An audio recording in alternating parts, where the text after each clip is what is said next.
Maharaja gold and diamonds, toll junction, Edappally, Palluruthy, Tripunithura, Kalady, Eramalloor, Aroor പള്ളി, തുറവൂർ, തൃശൂർ.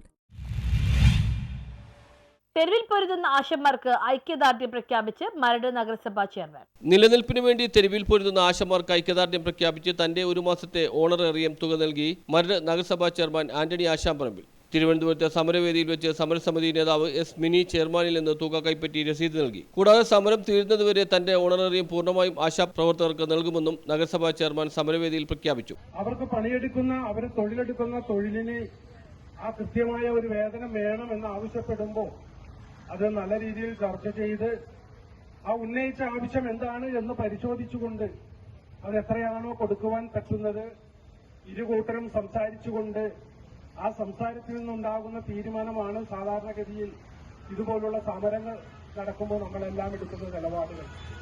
പക്ഷേ ഇവിടെ നമുക്ക് കാണാൻ സാധിക്കുന്നത് ഞങ്ങളെടുക്കുന്ന സമരങ്ങൾ മാത്രം ചുവന്ന കൊടി പിടിച്ചുകൊണ്ട് CITO, DYFI അതുപോലെ SFI എടുക്കുന്ന സമരങ്ങൾ മാത്രമാണ് നമ്മുടെ സമൂഹത്തിൽ പാടുള്ളൂ എന്ന് വാശി പിടിക്കുന്ന ഒരു തെറ്റായ രീതിയാണ് ഇന്ന് നമ്മളെ സംബന്ധിച്ചിടത്തോളം.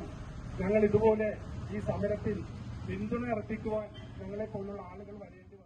കഴിഞ്ഞ ദിവസം മരട് നഗരസഭ അവതരിപ്പിച്ച ബഡ്ജറ്റിൽ 2000 രൂപ വീതം ആശാപ്രവർത്തകർക്ക് അധിക തുക നൽകുവാൻ തീരുമാനമെടുത്തിരുന്നു. എന്നാൽ സാങ്കേതികത്വം പറഞ്ഞ് മന്ത്രി അടക്കമുള്ളവർ അത് നിഷേധിക്കുന്നത് തീർത്തും നിരാശാജനകമാണെന്നും അതിനാലാണ് ഈ തീരുമാനം കൈക്കൊണ്ടതെന്നും നഗരസഭാ ചെയർമാൻ ആന്റണി ആശാമ്പറമ്പിൽ പറഞ്ഞു. മരട് നഗരസഭ വിദ്യാഭ്യാസ കലാകായിക സ്റ്റാൻഡിംഗ് കമ്മിറ്റി ചെയർമാൻ ബിനോയ് ജോസഫും സന്നിഹിതനായിരുന്നു. News bureau, Kochi.